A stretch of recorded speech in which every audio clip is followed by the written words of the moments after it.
Hi అండి, అందరికీ నమస్కారం. మీరు చూస్తున్నది మేఘ సందేశం, మాట్లాడుతున్నది హేమ. ఈరోజు మనం నేర్చుకునే రెసిపీ ఏంటంటే mushroom dum biryani with veg అండి.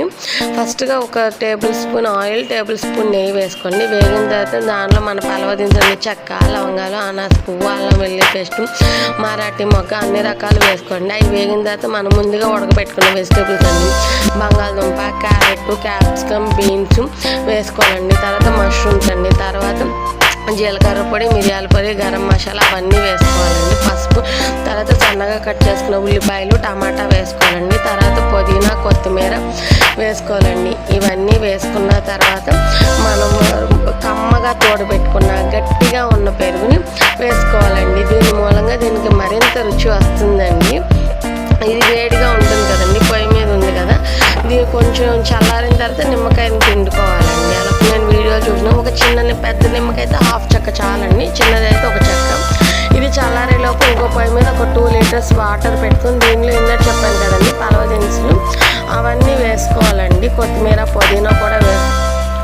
కొత్తిమీర పుదీనా వేసుకున్న తర్వాత దానిలో ఒక నిమ్మకాయ అండి, చిన్నదైతే ఒకటి, పెద్దదైతే హాఫ్ చెక్క చాలండి. మనం ముందు ఒక మిక్చర్ తయారు చేసి పెట్టుకున్నాం కదండి, అది నీళ్ళు కాగేలోపు అది చల్లారిపోయి ఉంటుందండి. ఆ మిక్చర్ మొత్తాన్ని మనం చేత్తో కలుపుకుని కుక్కర్లో మొత్తం అలా ఈవెన్గా స్ప్రెడ్ చేసుకోవాలండి.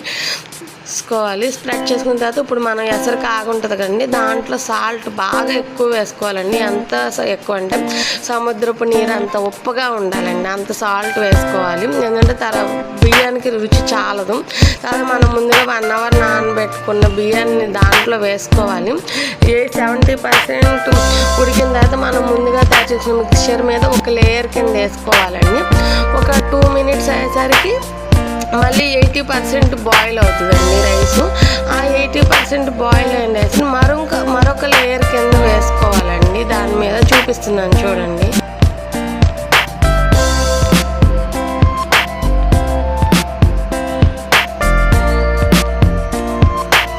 ఇలా లేయర్స్ బై లేయర్స్ వేసుకున్న తర్వాత కొత్తిమీర, పుదీనా వేసుకోండి. మన బిర్యానీకి అసలైన రుచి పుదీనా, కొత్తిమీర నుంచి వస్తుందండి. తర్వాత కొంచెం రోజ్ వాటర్ అండి, మనం ఫేసెస్కి పూజకి వాడతాం కదండి, ఆ రోజ్ వాటరేనండి. తర్వాత నెయ్యి వేసుకోవాలండి. దమ్ బిర్యానీకి కంపల్సరీ ఉండాల్సిన నెయ్యి అండి. ఎంత ఎక్కువ క్వాంటిటీ వేసుకుంటే అంత మంచిదండి, రుచి వస్తుందండి. తర్వాత మనం ఇస్తరాకులకు వాడతాం కదండి, రెమ్మలు అంటారు, అలాంటి దాన్ని నేను వీడియోలో చూపించినట్టు దమ్ము బయటకు పోకుండా చుట్టూ అలా కవర్ చేసుకోండి. తర్వాత కుక్కర్ మూత పెట్టుకోండి. విజిల్ పెట్టుకోవాల్సిన అవసరం ఏం లేదు, మామూలుగా మూత పెట్టేసి కంప్లీట్గా సిమ్లో పెట్టేసేయండి. కొంచెం కూడా హై మంట. ఒక 15 మినిట్స్కి రైస్ రెడీ అవుతుందండి. పొయ్యి ఆఫ్ చేసేసి మూత తీయండి, మష్రూమ్ దమ్ బిర్యానీ రెడీ అయిపోతుంది. ఇప్పుడు అవి తీసిన తర్వాత చూసారు కదా, కొంచెం కూడా చెమ్మ ఉండదు, కంప్లీట్గా రైస్ పొడి ఆడిపోతుంది. తర్వాత చూపించినట్టు ఒక బేసిన్లోకి ట్రాన్స్ఫర్ చేసుకోండి. చూసారుగా ఎంత చూస్తుంటేనే తినేయాలనిపిస్తుంది కదండి. అలాగే మీరు కూడా ఇంటికాడ ట్రై చేయండి, టేస్టీగా ఎలా వచ్చిందో కామెంట్ చేయండి. తర్వాత ఇలా నేను వీడియోలో చూపిస్తున్నట్టు మొత్తం మిక్స్ చేసుకొని సర్వ్ చేసుకోండి. హ్యాపీగా ఎంజాయ్ చేయండి. దీనికి కర్రీ అవసరం లేదండి, పెరుగు చట్నీ ఉంటే చాలండి. చాలా చాలా టేస్టీగా ఉంటుంది, స్పైసీగా ఉండదు. కంపల్సరీ ఇంట్లో అందరూ చేసుకోవాల్సిన రెసిపీ అండి. కంపల్సరీ అందరూ చేసుకుని ఎలా ఉందో నాకు కామెంట్ చేయండి. బాయ్ అండి.